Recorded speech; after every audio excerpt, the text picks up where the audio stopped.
I want to tell you something that's going to sound a bit weird, but I paid over $4,000 for 2 business courses that had nothing to do with social media and nothing to do with marketing. They were actually teaching me to buy businesses with no money out of pocket, but 2 little things in those 2 courses changed the way that I use social media and social selling to grow my business. Because here's what I figured out, and this took me way too long to see. Most of us are spending hours every day warming people up, going one by one, waiting for the algorithm to show our content to strangers who may or may not even buy from us. And real talk, that is literally the hard way. What if instead you had a list, a specific list of people that you were warming up on social media and social selling platforms such as Substack and Skool that already had a list of your dream clients gathered? People that had already spent time warming up people so that they know, like, and trust them. And when they engaged with you, as a result, there was a trust transference. There are actually 3 types of people that are sitting on social media right now that almost nobody is targeting intentionally. And when I show you the third one, you are going to freak out because you'll be like, why has no one taught me this before? I paid $4,000 to learn the first part of this from business acquisition strategy, not a marketing course. And then I connected the dots myself. So what I'm about to show you, you're not going to find packaged like this anywhere else.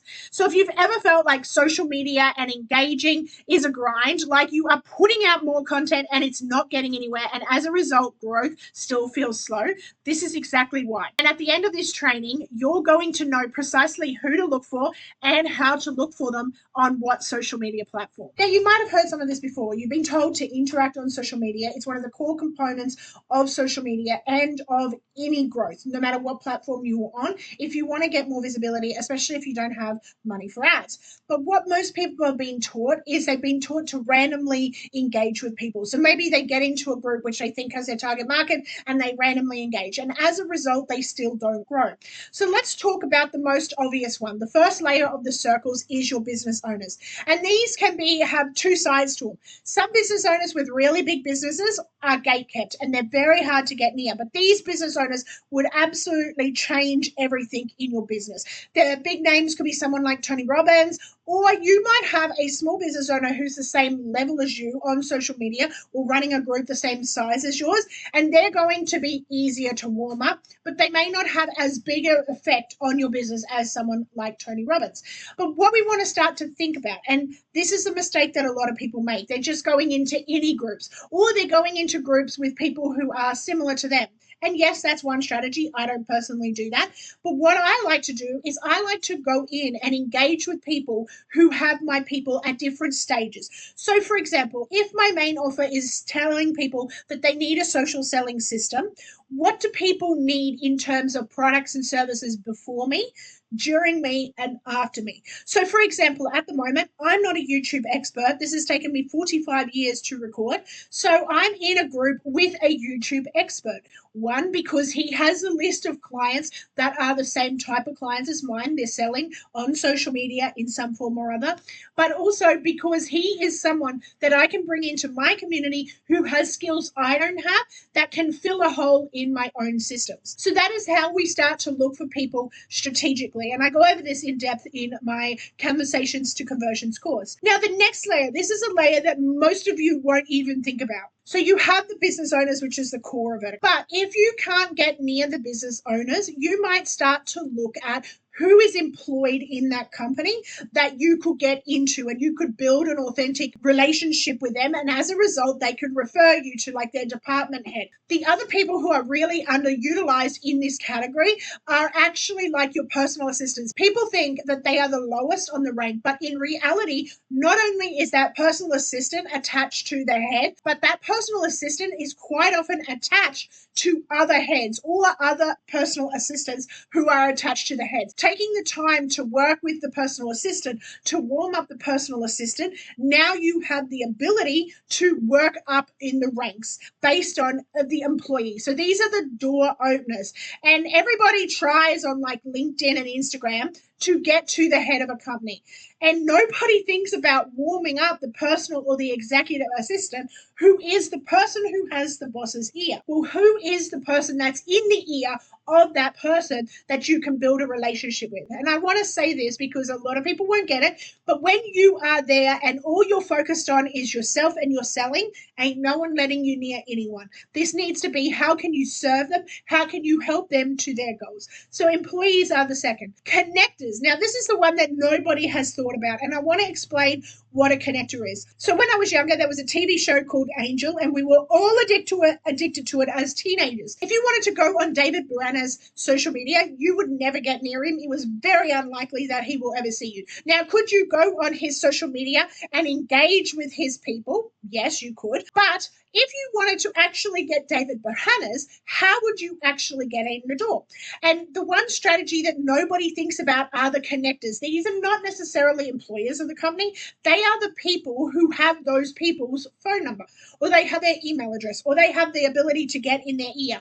Now, the connector for this, there used to be a character on Angel called Gunn. Now, Gunn was a much smaller character, but he was very popular all the same. Now, I went to Gunn's social media. It came up in my newsfeed, and I noticed that he only had somewhere in the vicinity of like 40 to 80 comments on his post. Now, if I had the time and I was willing to do the work, and you are obviously warming up a bunch of people at the same time, we're not going to just warm up Jay Augusta and hope that, one day he's going to lead us to, and hope that it's anytime soon. Because some of these big names, Russell Brunson talked about the fact that it took him 10 years to get Tony Robbins onto his stage, and it took him 10 years to be someone that Tony Robbins refers his software and has him as a speaker.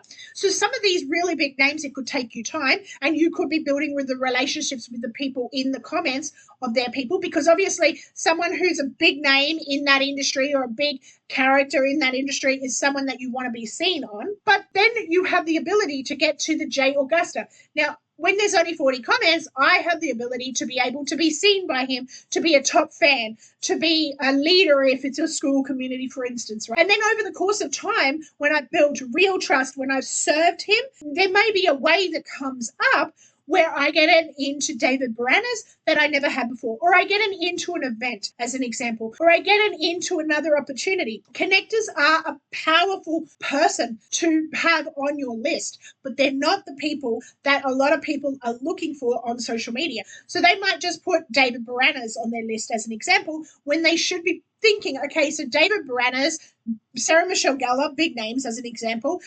Shannon McKinstry is a big name in my industry.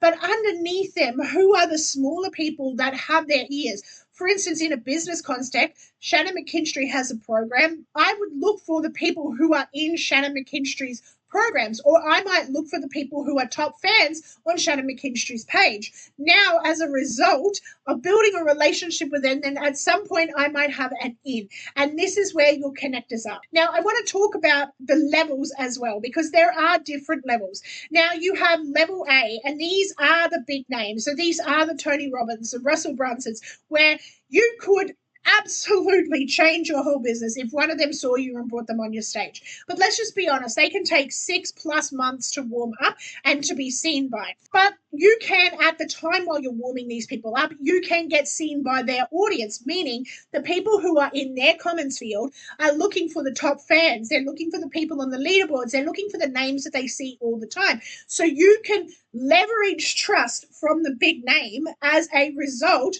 of doing that strategy, engaging with that person. Not only that, if you are looking for targeted people who have a list of your people, guess what? The big names are going to have a list of people that you could become like your B people, or even your C people if they're smaller. So this is where we use the big names while we're warming them up at the same time. Your B people are people who are like 3 to 10 times the size of you. So I have a community of like, say, 30 people at the moment. I'm in communities that have, 300 to 1,000 sort of people in them. Why? Because they have a list of people who I could help. The thing that I see that people discount themselves on all the time is they're like, oh, but they're so much bigger than me. That's happened to me in the past. I'm like, oh, well, she has 12,000 followers. I could never approach her because she has 12,000 followers and I only have 500. But here's something that happened to me. I had a client that I never approached. She was on what I call a chicken list because she was so big and she was someone that I would never approach. But because she had seen my content and because I had engaged with her, when she needed help with tech and simple social media systems, she came to me. And this is a person with 13,000 followers in comparison to my little 500. So this is what we call a B-level person. And sometimes they can become clients because they are watching you. They may not be necessarily engaging with you, but they are watching you. And when they need help or they know someone who needs help, they refer people to you. And then, of course, you have people who are around the same level as you. These are people who have an engagement level the same as yours. They might have a follower list the same as yours. Now, there's one caveat that I want to add here, and that is that you need to know how to qualify people before you invest a huge amount of time. So a lot of people discount people based on the size of the group or the follower count, and that's actually a vanity metric because on social media particularly, there's a lot of people with thousands and thousands of followers that are all fake bots. And what will happen is Instagram will come through and in a night they'll lose 1,000 people and they're like, oh my God. And all it was they lost 1,000 bots because Instagram got them. So vanity metrics like follower count or like numbers in a group doesn't necessarily discount them or make them awesome. What you want to think about is you want to do a quick audit. So you look at the follower count. So I have someone on my list right now who has 30,000 odd followers on her list, and she gets only 10 engagements and very few comments. And that is an indicator that that person, while it might be a great person for you to interact with, they're actually not a person or a B person. They're actually a C person based on their engagement, because a lot of the time low engagement can mean low trust when it comes to their recommendations. And if someone doesn't have people responding, it's an indicator that they only have a very small loyal raving fan database. And as a result, that is not going to help you when you decide to do a live with them and they don't have anyone, right? On the flip side, someone who has, say, 500 people or 2,000 people, but their audience is highly engaged, they're getting a ton of comments, a ton of likes, like you can see they have a super engaged audience. That is someone that you're going to want to spend more time interacting with and building trust with because they have the loyal raving fan base that they are already building. Now, the other thing that I want to mention here is you want to check out every platform that they're on that you are on. Okay, so one of the questions that I get all the time is what platform should I be on? Two things. First of all, the platform that you like to be on, where you're actually going to post the kind of content that that platform has. So, for instance, I'm not on TikTok because I do not like the TikTok format. I'm not a Reels person. That's not my type of platform. Are there business owners on there? Absolutely. But it's not a platform that I enjoy being on. Now, LinkedIn. LinkedIn is full of business owners. That's awesome. It's not a platform I love being on either. So I spend a lot of my time on Instagram and Facebook. Now, this is where we also start to think if you're someone who's targeting specifically B2B people, then LinkedIn might be the platform that you're on because that's where they are. So you start to think about what platform can I post content on? Like it's easy for me to post content on LinkedIn because I can literally take what I put on Facebook and put it on LinkedIn because it's the same styles of posts that do well on both those platforms. But then I also look at, okay, the other thing is if I'm talking to people on Skool as an example, because I want to grow my group, what is the platform the majority of them on? And what I've noticed is that's Instagram. So I can either do one platform really well, but because I'm full-time, I do two platforms. So for me, the interacting part of my business is done on Skool. For Skool, it's done on Instagram, and also you might want to post on LinkedIn as an example. So this is where we start to also think about what platforms are the people who you want to engage with. When I was working very heavily in the coaching area, I found a lot of the coaches who were my target market were actually on Facebook and in Facebook groups. So therefore, the platform that they were the most active on was actually Facebook. If I went to their Instagram as an example, it was like crickets. There was no engagement. So look at the person and look at the platforms that they are on that you were on as well, because you want to engage on the platform where you're going to be seen the most. And here's the thing. LinkedIn, they don't tend to have as many gatekeepers as Instagram does, where they might be posting through a scheduling tool and they may have like AI or a personal assistant in the chat rather than them themselves. So do a quick audit of their posts, like 6 to 10 posts. Have a look at, are there people engaging that you can have comments with? If not, and you really want to warm them up, then obviously you can be the first commenter, and that helps because unfortunately at the moment not a ton of people are commenting and it can be really discouraging. So you might want to be the cheerleader that is the first comment and starts the conversations.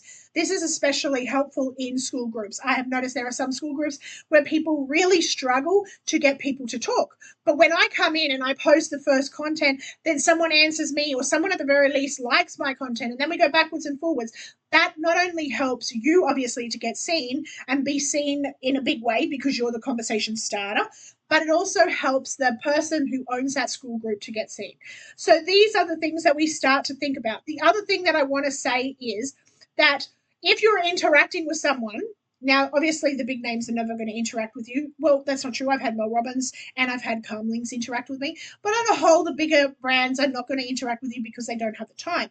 But if you're interacting with a smaller person that is close to your size and they're not interacting back, quite often what I will do is unfollow them and take them off my list, because you've got an example there of someone who's a poster and ghoster and they're not interested in building relationships. So don't waste your time on those kinds of people. So this is what we see. We have the 3 different layers. Now, inside the Social Sellers Society, we talk about this all the time, and I'm giving you tips and ideas as I come across them. I also have a whole Conversations to Conversions program where I show you how to plug in your brainstorms with a list of 70 different types of people that I pulled from that business acquisition course. 70 different types of people, where one of them could literally fill your list forever. But this allows you to be able to grow your list. And I want to say, as we end this, authenticity and service, that is the only strategy that works. If you go into this with what's in it for me, what's in it for me, I can smell it a mile away. I can smell a fake who is building a relationship with me solely for the purpose of, 1, trying to steal my people,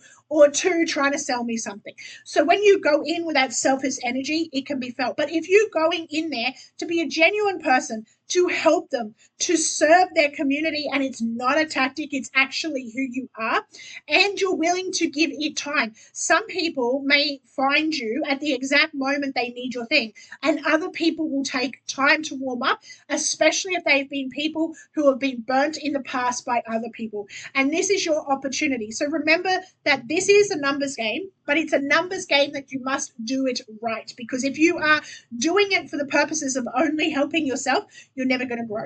You need to be the person that fills that gap for other people, and you are the person that helps them to grow their business at the same time. If you want to know what the 2 most important activities that you can do on social media are, watch this video next.